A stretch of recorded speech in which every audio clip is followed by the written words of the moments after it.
let me tell you a quick story. About 5 years ago, and this is before all of this happened, but we did have a one battle, which kind of was like our minor leagues, and that was the S-chip battle, where there was a tax, where one day the industry woke up to find out that Congress wanted to levy a $10 excise tax per cigar. And that was the first time we all got together, but we had no experience in Washington.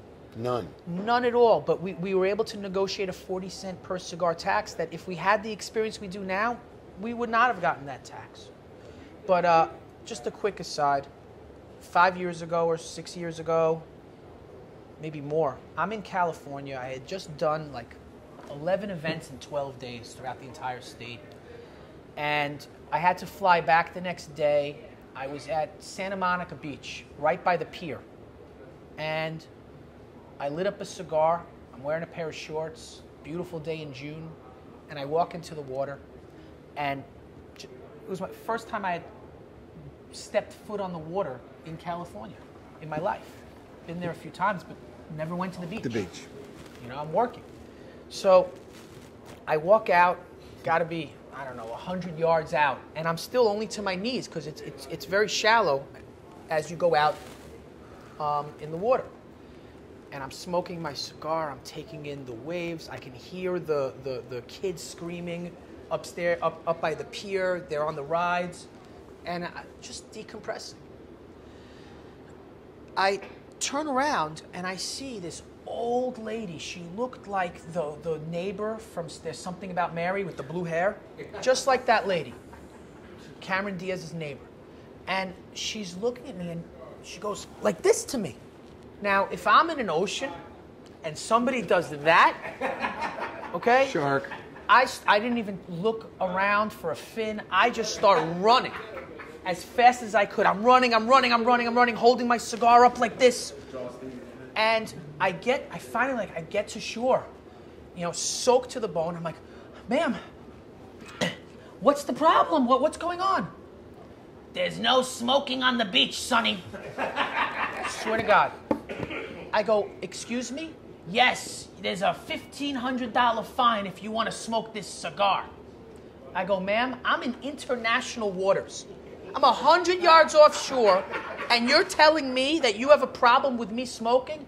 Those are the rules. I go, you know, I'm trying to be respectful to this lady, you know, this octogenarian. And I go, and her friends are with her, and they've got like the big umbrella, you know. I go, ma'am, please do me a favor. Go back to your Yenta friends. Go find something else to worry about, and please leave me be, please. I turn around. I walk back. Now I'm at the same spot that I was before. I'm smoking my cigar. I'm decompressing again. Turn around again, and I see on the barreling down the beach is the Ford Explorer David Hasselhoff Baywatch Patrol. Beach Patrol. With the yellow lights. I'm like, that can't be for me. There's my lady. She's going to the guy like this. He gets out of the car, and she starts pointing at me. I have my cigar next to me. I'm like, man, $1,500 ticket? I snuck one last drag and very painfully threw out my cigar into the ocean. And I start walking back to shore, but I kind of biodegradable, by the way. Yes. So I start walking back to shore, but I'm trying to angle myself so that, you know, this guy won't see. But I get back to shore, and he goes, sir, can you come here, please? I go, yeah, how you doing? He goes, there's a report that you were smoking a cigar on the beach. I said, I don't know what, yeah, this lady over there, you know, she's, she told me this. And I look at him, I look at her, I go, you know, she must be confused. And I go, no, I wasn't smoking a cigar. Is there anything else I can help you with? He goes, he had no proof, and he let me go, and I walked away. And that was the first time I felt like the indignity, the real, like, personal indignity of being a cigar smoker. And I you know, whenever I feel that we're being wronged, I go back to that moment. And you know, there's a great journalist for a number of New York papers named Sidney Zion. Yep. He took on the whole establishment, the medical establishment, over a completely different issue. But Sidney Sydney used to tell the story of same thing, being on the beach, and a yenta comes up, and but actually she's like 6 feet away, pointing and like going through all this stuff, and Casper Milquetoast, her husband, comes up to Sydney, and says, "You're by the law. New York didn't have the law then that you couldn't smoke on the beach that they do now." Yeah. And he says, "Your cigar is bothering my wife. Could you put it out?" And the guy said, Sydney looks at him and goes, "I'll tell you what. Ask your wife to come over here and ask me the same question." And the guy looks at him and he goes, "Excuse me?" He goes, "Yeah, not you. Is the cigar bothering you?" And he goes, "No, it's my wife. She doesn't like it." And he goes, "Okay, fine. Ask your wife to come over here." So the wife comes, over like, "What's the matter with you?" And she goes, "Put that thing out. It stinks." And he goes, "Okay, no problem. Shall I put it out on your left eye or your right eye?" Oh, man. But you know what? And our story is always in Manhattan when they started all this. So people would come up, you're going to Lionel's shop on 6th Avenue, and like, the usual, all the performances, Correct. They say, you don't smoke that cigar here. And I go, "Oh, I'm sorry. Didn't you know the other side of 6th Avenue is the no smoking side?" Listen, George, I know that from my experiences, I've met hundreds of thousands of cigar consumers over the years, and we're a very, respectful group by and large. I'm not going to sit at a restaurant, even if it's outdoors, if there's a baby next to me. You know what? I'm not going to sit there and smoke because I don't want to have, You don't need the adjective of. And you know what? I'm just because, and you know what? That's because, look, we're not addicts. We choose to smoke because we want to smoke, just like we choose to drink a scotch or eat a slice of pizza, because we choose that. We're not addicted to our product. I'm not going to be sitting and smoking a cigar, in the middle of a snowstorm. But at the same time, they've gone too far, and I'm glad that the industry, we finally begin to have woken up and see that we have to protect our rights. So, having said that, we're always in the business of reminding all of you as consumers, if you're not a member of CRA, join today. And we actually have the forms right here. Cody had to go, but he has them, and we can sign you up and sign you up. It's a very modest fee to support the group, and it's really important that you do it. I can't tell you how vital it is to have every one of you be members of the group, active, and renew when it's time to rejoin, and the associates, the manufacturers who have gone out of their way to support CRA, to make strong a consumer grassroots organization, have done great things to provide incentives for you as the signers of all of these. And so, please, if you're not a member, join today. We'll give you the form. I'll fax it in for you. All right. And with that, I think we come to the end of another Draper's Dialogue. I may never, ever get to be on Charlie Rose, George, but this is the next best thing, brother. Good job, man. Thank you. Thank you. Thanks, guys. Now, before we go, and before Jerry turns it off, because it's not fair not to give you guys your minutes. Anybody have questions for Marvin? Any questions? I mean, there's Z. The creation of the cigar company is one thing, and also you guys have created something called Subculture Studios, which is very interesting because there's nothing really else like that. Yeah.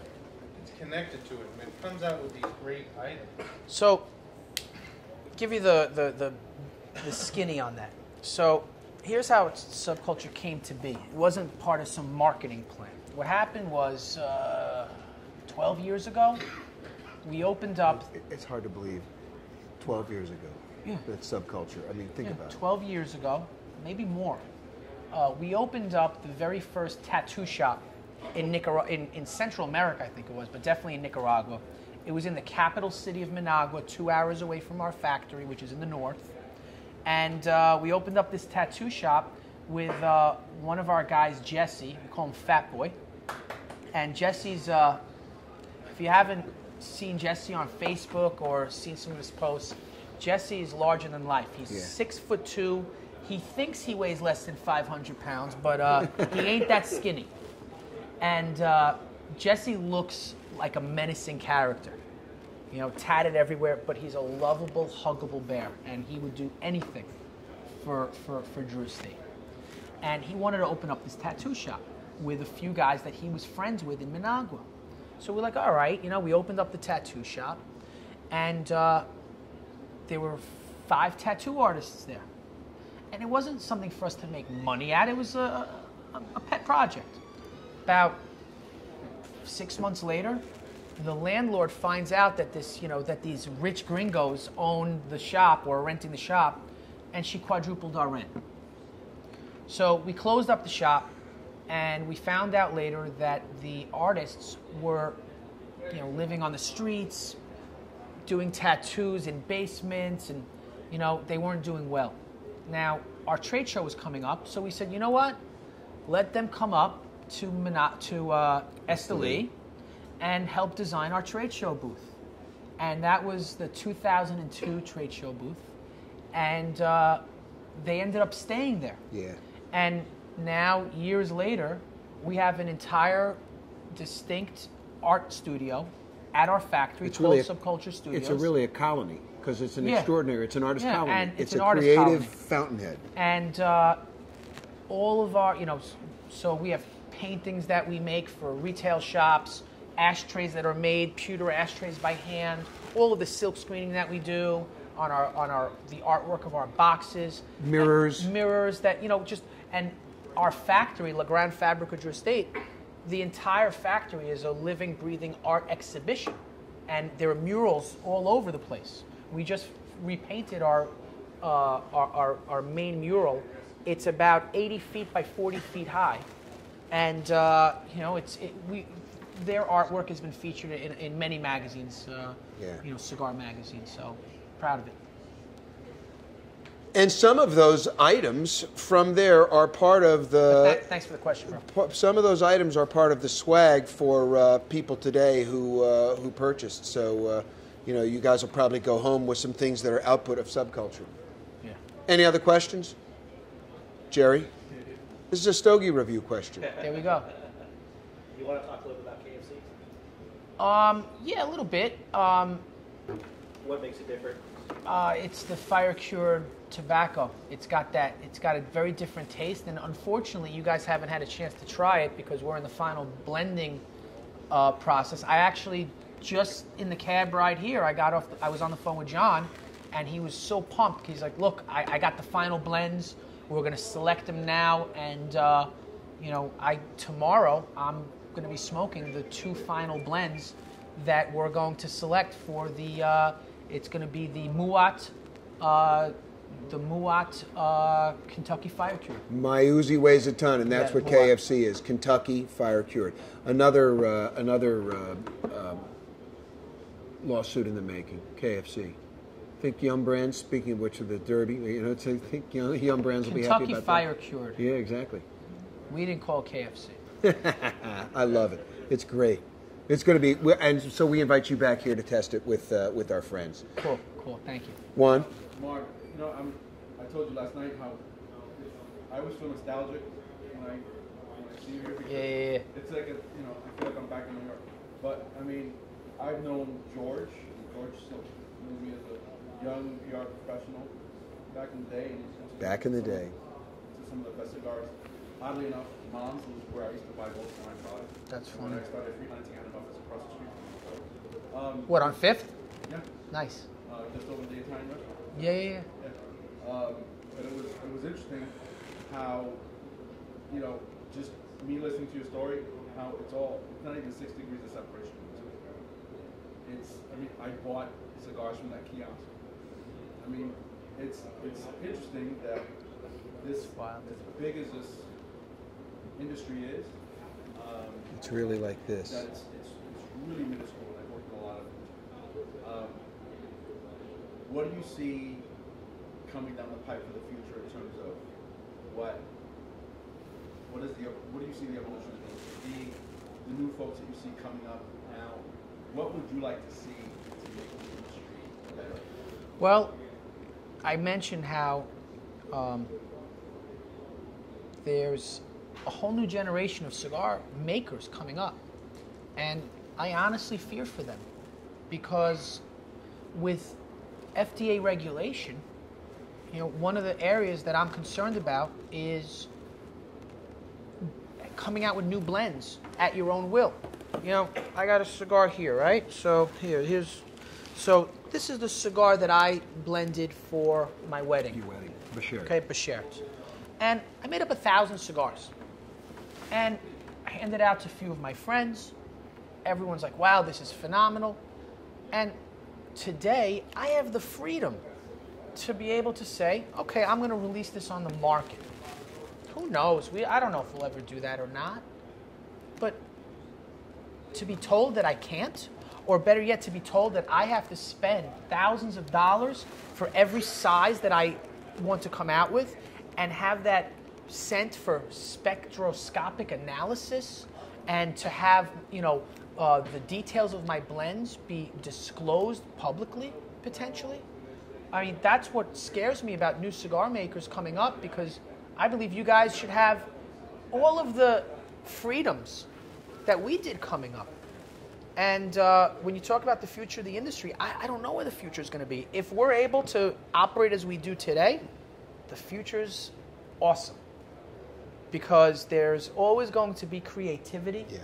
And the next generation always drives that creativity.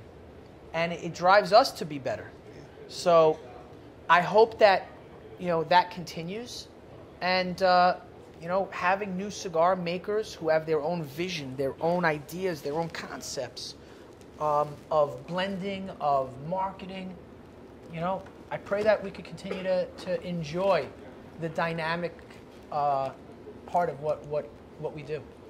I think, you know, from a consumer standpoint, listening to you talk about on the legislative side, I think we have to kind of educate ourselves, and retailers too.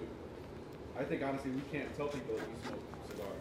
I think we need to tell them that we smoke premium cigars. I agree. We need to really adamantly delineate that. Amen, brother.